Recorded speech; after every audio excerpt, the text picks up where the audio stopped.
पावसाळ्यामध्ये कोणत्या प्रकारचे धान्य खाण्यासाठी उपयोगी आहे? एक नवीन तांदूळ, 2 जुना तांदूळ, गहू, बार्ली यांच्यासारखे धान्य, 3 मक्याचं पीठ आणि 4 राजगिऱ्याचे लाडू.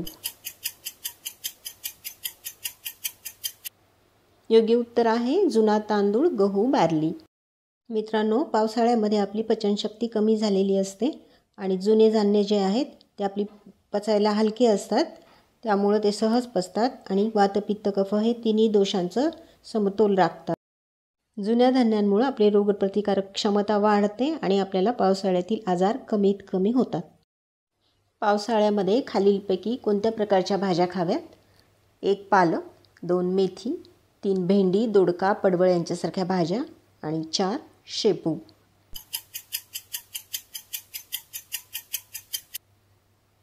भेंडी, दोडका, कद्दू, पडवळ, गवार यांच्यासारख्या भाज्या खाव्यात. याचं कारण असं आहे की पालेभाज्या पचायला जड असतात आणि आत्ताच आपण पाहिलं की आपली पचनशक्ती पावसाळ्यात कमी झालेली असते, त्यामुळे भेंडी, दोडका, पडवळ, कद्दू, शेंगा अशा भाज्या खाव्यात.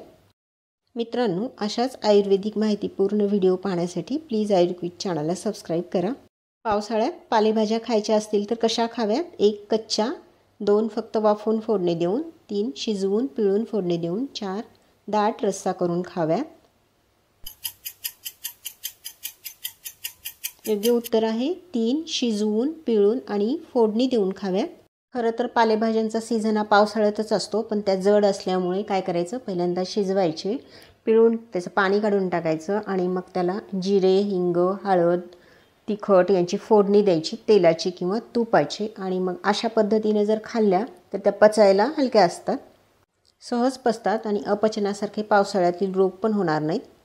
वर्षा ऋतूमध्ये कोणत्या चवीचे पदार्थ खायला पाहिजेत? 1 तिखट आणि खारट, 2 आंबट आणि खारट, 3 गोड, आंबट, कडवट चवीचे पदार्थ आणि 4 फक्त गोड पदार्थ.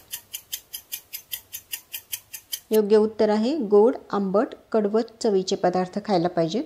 या चवीचे पदार्थ आपली पचनक्रिया सशक्त करतात, वात आणि कफ दोष वाढू देत नाहीत आणि आंबट चवीमुळे आपली रोगप्रतिकारक क्षमता वाढते. पावसाळ्यात कोणत्या क्रिया उपयुक्त आहेत? 1 धावणे, 2 उपवास बसती अभ्यंग, 3 दुपारी झोपणे, 4 थंड पाणी पिणे.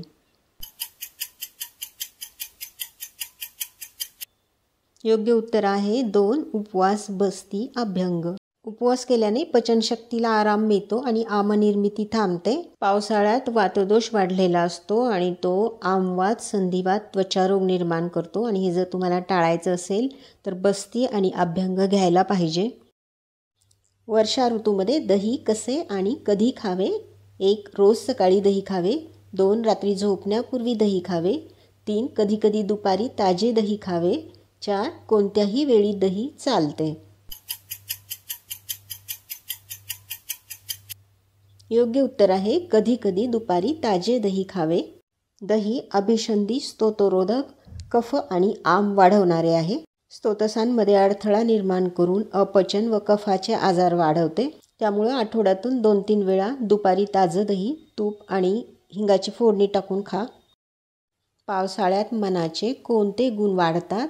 1 सत्व, 2 रज, 3 सत्व आणि रज, 4 तम. उत्तर आहे 2 रज.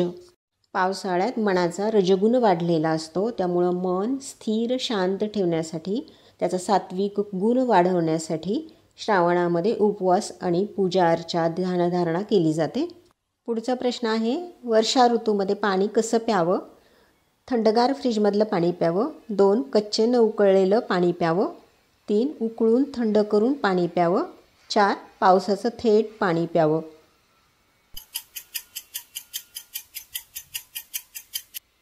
योग्य उत्तर आहे उकळून थंड करून पाणी प्यावं. असं पाणी उष्ण, स्निग्ध गुणाचं, पचायला हलकं आणि कफवात कमी करणारं असतं. या पाण्याचा पाचक गुण जर आणखीन वाढवायचा असेल तर उकळताना यामध्ये एखादी लवंग, मिरी किंवा सुंठ पावडर थोडीशी टाकली तरी त्याचा पाचक गुण वाढतो. मित्रांनो, आजचा हा क्विज व्हिडिओ कसा वाटला मला कमेंट करा आणि तुम्हाला हा व्हिडिओ आवडला असेल तर प्लीज तुमच्या मित्रांना, नातेवाईकांना शेअर करा. थँक्यू.